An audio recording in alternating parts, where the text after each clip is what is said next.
ఒక ప్రత్యామ్నాయ 1982లో ఒక భారీ పరగ్రహ నౌక భూమిపైకి వచ్చి దక్షిణ ఆఫ్రికా పైన అలా ఆగిపోయింది. 3 నెలల వరకు ఆ నౌక నుండి ఎటువంటి కదలిక లేకపోవడంతో అధికారులు చివరకు దాన్ని కట్ చేసుకుని లోపలికి వెళ్లాలని నిర్ణయించుకున్నారు. తీరా చూస్తే అక్కడ ఆహారం లేక నీరసించిపోయిన గ్రహాంతరవాసుల గుంపు కనిపించింది. ఎందుకంటే వారి సరుకులు ఎప్పుడో అయిపోయాయి. మనుషులు వీరికి ప్రాన్స్ అని పేరు పెట్టి హేళన చేసేవారు. మాతృనౌక నుండి ఒక చిన్న షటిల్ కిందకు దిగిందని పుకార్లు వచ్చాయి కాని అది ఎవరికీ దొరకలేదు. అంతర్జాతీయంగా ఒత్తిడి పెరగడంతో దక్షిణ ఆఫ్రికా ప్రభుత్వం 1.8 మిలియన్ల ప్రాన్స్ను డిస్ట్రిక్ట్ 9 అనే శరణార్థి శిబిరానికి తరలించింది. ఈ ప్రాన్స్ అన్నీ కేవలం పనివాళ్లని, వీరికి నాయకత్వం వహించడానికి పై అధికారులు కావాలని, వీరు సొంతంగా నిర్ణయాలు తీసుకోలేరని పండితులు భావించారు. చుట్టూ సైనికులు, కంచెలు ఉన్న మొదటి కొన్ని నెలలు ఆ ప్రాంతంలో ప్రశాంతంగానే గడిచాయి. పైగా వీరికి పిల్లి ఆహారమంటే చాలా ఇష్టమని తెలిసింది. కాని కాలం గడిచేకొద్దీ ప్రభుత్వం తమ ప్రజలను పట్టించుకోకుండా గ్రహాంతరవాసుల కోసం ఎక్కువ ఖర్చు చేస్తోందని జనం గొడవలు మొదలు పెట్టారు. దాంతో డిస్ట్రిక్ట్ 9 ఒక మురికివాడలా మారిపోయి జేనోఫోబియా పెరిగిపోయింది. గ్రహాంతరవాసులు వాహనాలకు నిప్పు పెట్టడం వంటి హింసాత్మక చర్యలను కేవలం వినోదంగా చూడటం వల్ల పరిస్థితి ఇంకా దారుణంగా తయారైంది. చివరకు ఆ ప్రాంతం కిక్కిరిసిపోయి అన్ని రకాల నేరాలకు అడ్డాగా మారింది. ఒబేసాంజో అనే గ్యాంగ్స్టర్ డిస్ట్రిక్ట్ 9లో వ్యభిచారం, ఆయుధాల స్మగ్లింగ్తో కూడిన ఒక పెద్ద బ్లాక్ మార్కెట్ను నడుపుతున్నాడు. గ్రహాంతరవాసుల సాంకేతికత చాలా అద్భుతంగా ఉన్నా మనుషుల చేతులు వారి ఆయుధాలను వాడలేవు. 28 ఏళ్ల తర్వాత గ్రహాంతరవాసులకు స్థానికులకు మధ్య గొడవలు పెరగడంతో ప్రభుత్వం ప్రజల ఒత్తిడికి తలొగ్గి ఆ శిబిరాన్ని నగరం నుండి దూరంగా ఉన్న ఒక ప్రాంతానికి తరలించాలని నిర్ణయించుకుంది. దీనికోసం వారు MNU అనే ఆయుధాల తయారీ కంపెనీని నియమించుకున్నారు. ఆ కంపెనీ అధికారి మిస్టర్ స్మిత్ తన అల్లుడు వికస్ను ఈ తరలింపు ప్రక్రియకు నాయకుడిగా నియమించాడు. వికస్ రక్షణ కోసం ఎదురుతిరిగే గ్రహాంతరవాసులను అణచడానికి కిరాయి సైనికుల బృందం కూడా వచ్చింది. వీటన్నింటినీ రికార్డ్ చేయడానికి వికస్ అసిస్టెంట్, ఒక కెమెరామెన్ కూడా బయలుదేరారు.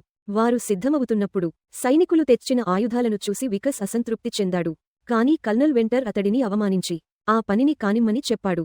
3 నిరసన ప్రదర్శనలను దాటుకుని ఒక వాహనాల శ్రేణి ఆ ప్రాంతానికి చేరుకుంది. కొంతమంది ప్రాన్స్ వారిపై దాడి చేయడానికి ప్రయత్నించినప్పుడు సైనికులు వారిని కాల్చి చంపారు. వికస్ ఇంటింటికీ తిరుగుతూ ఇల్లు ఖాళీ చేయాలనే ఫారంలపై సంతకాలు చేయమని అడుగుతున్నాడు. ఒక్కోసారి పిల్లి ఆహారాన్ని ఎరగా వేస్తున్నాడు. కొందరు సహకరించినా మరికొందరు తమ ఇళ్లను వదిలి వెళ్లడం ఇష్టం లేక గొడవకు దిగారు. వికస్ వారిస్తున్నా వినకుండా సైనికులు వారిపై బలాన్ని ప్రయోగించారు. ఒక ఇంట్లో గోడల నిండా నిండి ఉన్న ప్రాన్స్ గుడ్లను చూసి కెమెరాకు చూపించిన తర్వాత వాటిని తగులబెట్టమని వికస్ ఆదేశించాడు. ఆ గుడిసెల్లో దాచిన గ్రహాంతరవాసుల సాంకేతికతను కూడా సైనికులు స్వాధీనం చేసుకున్నారు. అది ఎలా పనిచేస్తుందో తెలియకపోయినా MNU కంపెనీ ప్రయోగాల కోసం వాటిని తీసుకువెళ్లారు. అదే సమయంలో క్రిస్టోఫర్, అతని కొడుకు సిజే, స్నేహితుడు పాల్ కలిసి చెత్తాచెదారంలో పడి ఉన్న పాత వస్తువుల నుండి ఒక ప్రత్యేకమైన గ్రహాంతర ద్రవం కోసం వెతుకుతున్నారు. 20 ఏళ్ల నిరీక్షణ తర్వాత సిజెకి ఒక ముక్క దొరికింది. ఆ బృందం సంతోషంగా దాన్ని ఇంటికి తీసుకెళ్లి అధునాతన టెక్నాలజీ ఉన్న ఒక రహస్య గదిలో ఆ ద్రవాన్ని భద్రపరిచారు. తమ ప్లాన్ ప్రకారం ఆ ద్రవాన్ని ఒక వెండి సిలిండర్లో నింపారు. కాని సరిగ్గా అప్పుడే వికస్ బృందం తలుపు తట్టింది. క్రిస్టోఫర్, జే పక్క ఇంటికి పారిపోగా ఆ సిలిండర్ను దాచిపెట్టి పాల్ మనుషులను ఎదుర్కోవడానికి బయటకు వచ్చాడు. కాని పాల్ సహకరించకపోవడంతో సైనికులు అతడిని కిందకు నెట్టి తుపాకీతో బెదిరించారు. వికస్ లోపలికి వెళ్లి వెతుకుతుండగా ఆయుధాలతో పాటు సిలిండర్ దొరికింది. అది అనుకోకుండా యాక్టివేట్ అయి అతని ముఖంపై ఆ ద్రవం చిందింది. ఆ సిలిండర్ను తీసుకున్న తర్వాత వికస్ పాల్ను ప్రశ్నించడానికి ప్రయత్నించాడు. కాని పాల్ కోపంతో అతడిని మంటల్లోకి నెట్టేశాడు. వెంటనే వెంటర్ తన మనుషులతో వచ్చి పాల్ను కాల్చి చంపేశాడు. వికస్ తన చెయ్యి కాలిపోయిందని గమనించాడు. చికిత్స తీసుకున్న తర్వాత వికస్ మళ్లీ తన పని మొదలుపెట్టి క్రిస్టోఫర్ ఇంటికి చేరుకున్నాడు. అతను సిజెకి చాక్లెట్లు ఇవ్వబోతే జే వాటిని అతని ముఖం మీదకు విసిరాడు. ఆ ప్రవర్తనతో కోపం వచ్చిన మనుషులు క్రిస్టోఫర్ను మోకాళ్లపై కూర్చోబెట్టి ఇల్లంతా వెతికారు. అక్కడ వారికి రకరకాల పరికరాలు దొరికాయి. చుట్టూ చూస్తుండగా వికస్కు హఠాత్తుగా వాంతులు అయి కళ్ళు తిరగడం మొదలైంది. అతడిని అక్కడి నుండి తీసుకెళ్లాలని బృందం నిర్ణయించింది. కాని దారిలో తిండి కోసం ఆగినప్పుడు వికస్ ముక్కు నుండి రక్తం రావడం మొదలైంది. వికస్ ఆఫీసుకి వెళ్లి రిపోర్టులు రాస్తున్నప్పుడు మరిన్ని లక్షణాలు కనిపించాయి. అతను ఆగకుండా దగ్గుతున్నాడు. అతని వేళ్ల నుండి గోళ్లు ఊడిపోతున్నాయి. శిబిరంలో క్రిస్టోఫర్, జే ఆ సిలిండర్ కోసం వెతికి తుపాకీ దొరకడంతో బాధపడ్డారు. ఇంతలో ఒక ప్రాన్స్ గుంపు తమ బ్యాటిల్ సూట్ను పిల్లి ఆహారం కోసం గ్యాంగ్స్టర్ దగ్గర బేరం పెట్టారు. కాని వారిలో ఒకడు తినడం కోసం ఆ ప్రాన్స్ను చంపేశాడు. ఓబిసాంజో రొయ్యలా మారిపోయి వారి ఆయుధాలను వాడాలని మాంత్రికులను, భూతవైద్యులను నమ్ముతున్నాడు. రొయ్య మాంసం తింటే అది సాధ్యమవుతుందని ఆ మాంత్రికలు చెబుతున్నారు. కాని ఇప్పటివరకు అది పని చేయలేదు. కొంత సమయం తర్వాత వికస్ తన ప్రమోషన్ పార్టీ కోసం భార్య టాన్యా ఇచ్చిన సర్ప్రైజ్ చూసి ఇంటికి తిరిగి వస్తాడు. వికస్ అందరితో కలిసి సరదాగా ఉండాలని ప్రయత్నిస్తాడు. కానీ అతనికి అస్సలు ఒంట్లో బాగుండదు. అతను బాత్రూంలోకి వెళ్లి సింక్లో వాంతులు చేసుకుంటాడు. కేక్ కట్ చేసేటప్పుడు మళ్లీ వాంతి చేసుకుని స్పృహ తప్పి పడిపోతాడు. మరుసటి రోజు ఉదయం వికస్ ఆసుపత్రిలో కళ్ళు తెరుస్తాడు. డాక్టర్ అతని కాలిపోయిన చేతికి ఉన్న కట్టు విప్పగా వికస్ చేయి రొయ్య గోరులా మారిపోవడం చూసి షాక్ అవుతాడు. భయపడిపోయిన డాక్టర్ యుకి ఫోన్ చేయగా సైనికులు వచ్చి టాన్యా బతిమాలుతున్నా వినకుండా వికస్ను ఒక బ్యాగ్లో వేసుకుని తీసుకెళ్లిపోతారు. తరువాత ల్యాబ్లో సిబ్బంది వికస్ జేబులో ఉన్న సిలిండర్ను స్వాధీనం చేసుకుంటారు. అప్పటి నుండి యు వికస్పై గ్రహాంతర సాంకేతికతతో సహా అనేక క్రూరమైన ప్రయోగాలు చేయడం మొదలుపెడుతుంది. వికస్ ఆశ్చర్యపోయేలా అతని కొత్త చేతిలో గ్రహాంతర ఆయుధాలను వాడటానికి సరిపడా రొయ్యల డిఎన్ఏ ఉంటుంది. వారు అతనితో రకరకాల లక్ష్యాలపై కాల్పులు జరిపిస్తారు. చివరికి ఒక రొయ్యను చంపమని బలవంతం చేయడంతో అతను మానసిక వేదనకు గురవుతాడు. పరీక్షలు పూర్తయ్యాక స్మిత్ మరియు ఇతర అధికారులు వికస్ పూర్తిగా రొయ్యలా మారకముందే అతడిని చంపి అవయవాలను మరియు రక్తాన్ని సేకరించాలని నిర్ణయించుకుంటారు. రొయ్య మరియు మనిషి డిఎన్ఏ కలయికతో గ్రహాంతర ఆయుధాలను వాడగలిగే గొప్ప సైనికులను తయారు చేయవచ్చని వారు అనుకుంటారు. ఇది విన్న వికస్ భయంతో అందరిపై దాడి చేసి ఒక కత్తితో బందీని పట్టుకుని అక్కడి నుండి తప్పించుకుంటాడు. కిరాయి సైనికులు అతడిని పట్టుకోవాలని ఆదేశాలు అందుకుంటారు. స్మిత్ టాన్యాను కలిసి అసలు విషయాన్ని వక్రీకరించి చెబుతాడు. వీధుల్లో వికస్ బట్టలు దొంగిలించి ఒక పిల్లోడి దగ్గర ఫోన్ లాక్కుంటాడు. తన వింత చేతిని దాచుకుంటూ తిండి కోసం చెత్త కుప్పల్లో వెతుకుతాడు. సహాయం కోసం స్నేహితులకు, కుటుంబ సభ్యులకు ఫోన్ చేస్తాడు కానీ అందరూ అతడిని పట్టించుకోరు. ఒక షాపులోకి వెళ్లినప్పుడు అతనికి అసలు కారణం తెలుస్తుంది. రొయ్యలతో అసభ్యంగా ప్రవర్తించడం వల్ల అతనికి అంటువ్యాధి వచ్చిందని, అతను ఒక నేరస్తుడని వార్తల్లో వస్తుంది. అది చూసి షాపులో ఉన్నవారంతా పారిపోతారు. ఇక చేసేది లేక వికస్ డిస్ట్రిక్ట్ 9కి వెళ్లాలని నిర్ణయించుకుంటాడు. అక్కడ కూడా తిండి కోసం వెతుకుతూ పిల్లుల ఆహారాన్ని తింటాడు. అది తింటున్నప్పుడు తన పళ్ళు కూడా ఊడిపోతున్నాయని అతను గమనిస్తాడు. అదే సమయంలో టాన్యా నుండి వికస్కు ఫోన్ వస్తుంది. అతడంటే తనకు అసహ్యం అని, ఇకపై తనతో ఎటువంటి సంబంధం వద్దని ఆమె చెబుతుంది. అతని వివరణ వినకుండానే టాన్యా ఫోన్ పెట్టేస్తుంది. ఆమెను తిరిగి పొందాలనే ఆరాటంతో ఆ చేతిని నరుక్కోవడానికి గొడ్డలి తీసుకుంటాడు. కానీ భయం వల్ల ఒక వేలు మాత్రమే తెగుతుంది. ఆ నొప్పి భరించలేక ఆగిపోతాడు. హఠాత్తుగా సైనిక హెలికాప్టర్లు అతని కోసం వెతకడం మొదలుపెడతాయి. వికస్ ఒక ఇంట్లో దాక్కుని అక్కడ క్రిస్టోఫర్ను కలుస్తాడు. రక్తం పోవడం వల్ల స్పృహ తప్పే ముందు అక్కడ ఉన్న రహస్య గదిని చూస్తాడు. స్పృహ వచ్చాక తను క్రిస్టోఫర్ ఇంటి కింద ఉన్న నౌకలో ఉన్నానని తెలుసుకుంటాడు. తన దగ్గర సిలిండర్ లేదని వికస్ చెప్పగా మదర్షిప్ను నడపడానికి ఆ ద్రవం అవసరమని క్రిస్టోఫర్ మరియు సిజే వివరిస్తారు. అది ఉంటేనే వికస్ తిరిగి మనిషిగా మారడానికి సహాయపడుతుందని వారు చెబుతారు. కానీ సైనికుల నుండి ఆ సిలిండర్ను తిరిగి తెచ్చుకోవడం ప్రాణాలతో చెలగాటమని వారికి తెలుసు. శరీరం మారుతున్న నొప్పితో వికస్ గంటల తరబడి నరకం అనుభవిస్తాడు. అప్పుడు టాన్యా మళ్లీ ఫోన్ చేసి తనని అర్థం చేసుకుంటానని, తిరిగి రమ్మని ప్రాధేయపడుతుంది.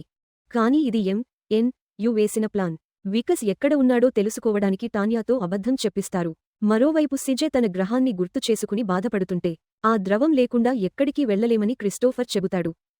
ఇది విన్న వికస్ కొత్త ప్రాంతం దీనికంటే దారుణంగా ఉంటుందని, అక్కడికి వెళ్లడం మంచిది కాదని అంటాడు. తన భార్య దగ్గరకు వెళ్లాలనే పట్టుదలతో వికస్ ఒక పథకం ఆలోచిస్తాడు. తరువాత వికస్ ఆయుధాలు కొనడానికి ఓ బిసాంజో దగ్గరకు వెళ్తాడు. కానీ అక్కడ అతనికి అవమానం ఎదురవుతుంది. గొడవలో వికస్ చేయి చూసిన సాంజో ఆ చేతిని నరికి తనకు ఆహారంగా తేవాలని ఆదేశిస్తాడు.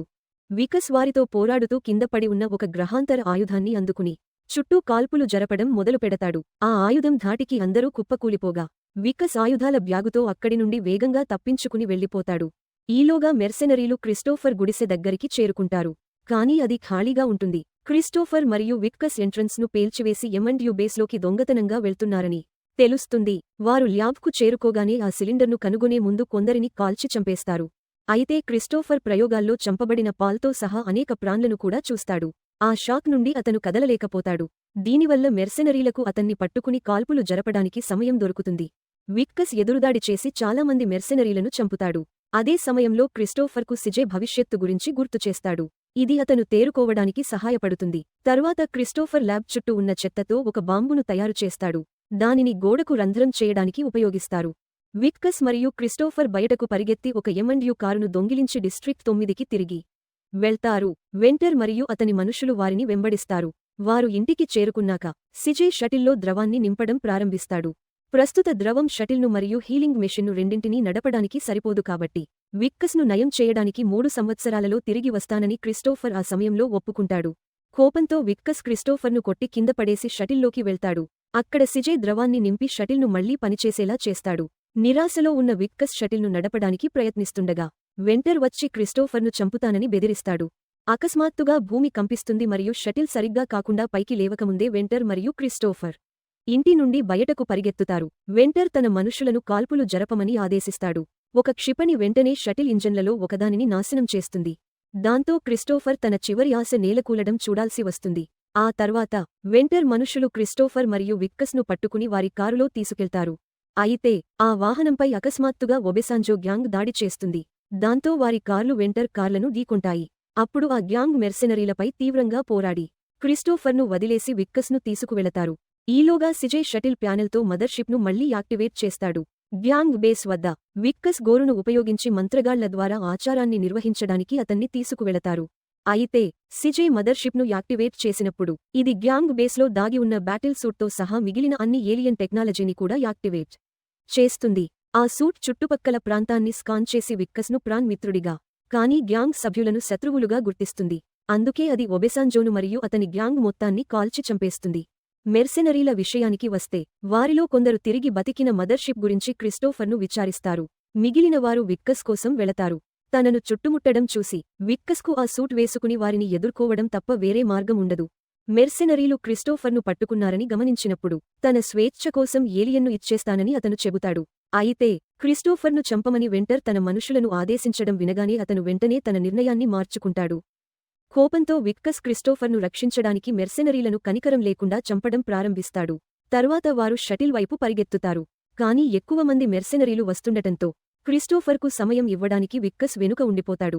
క్రిస్టోఫర్ తన గ్రహానికి రమ్మని పిలిచినా అతను వెళ్లడానికి నిరాకరిస్తాడు. కృతజ్ఞతగా ఆ ప్రాన్ అతన్ని నయం చేయడానికి 3 సంవత్సరాలలో తిరిగి వస్తానని మాట ఇస్తుంది. విక్కస్ అంతటా మెర్సెనరీలను చంపుతూ రక్తం చిందిస్తూ తన వైపు వస్తున్న కారును తిరగేస్తాడు. మరియు కొన్ని క్షిపణులను కూడా కాలుస్తాడు. అతను వెంటర్ను కూడా కాల్చబోతున్నప్పుడు వెనుక నుండి ఒక కారు అతన్ని ఢీకొంటుంది మరియు సూట్ పనిచేయకపోవడంతో అతను కింద పడిపోతాడు. ఆ సమయంలో క్రిస్టోఫర్ షటిల్ కంట్రోల్ ప్యానెల్ ద్వారా మదర్షిప్ను సంప్రదిస్తాడు. తద్వారా అతను మరియు సిజే తప్పించుకోవడానికి మదర్షిప్ షటిల్ను తీసుకుంటుంది. మదర్షిప్ ట్రాక్టర్ బీమ్ పంపి షటిల్ను పైకి లాగుతుంది. వెంటర్ ఇది చూసి మరో క్షిపణిని పేల్చమని ఆదేశిస్తాడు. విక్కస్ వెంటనే అడ్డుపడి తన సూట్తో ఆ క్షిపణిని పట్టుకుంటాడు. అది పేలి అతని ఎడమ చేయి నాశనమవుతుంది. క్రిస్టోఫర్ మరియు సిజే మదర్షిప్లో తప్పించుకోవడం చూసి వెంటర్ చాలా కోపంగా ఆ సూట్ను పూర్తిగా నాశనం చేసే వరకు కాలుస్తాడు.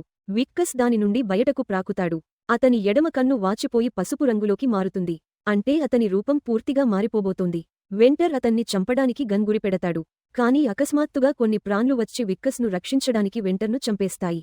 కొంతకాలం తర్వాత మదర్షిప్ భూమిని వదిలి వెళ్లినందుకు మనుషులు సంబరాలు చేసుకుంటారు. విక్కస్ ఎమెన్యూ చేస్తున్న అక్రమ పరిశోధనలను బయటపెడతాడు మరియు ప్రభుత్వం డిస్ట్రిక్ట్ 9ని కూల్చివేసే ముందు మొత్తం 25 లక్షల ప్రాన్లను కొత్త డిస్ట్రిక్ట్ 10కి సురక్షితంగా మారుస్తుంది.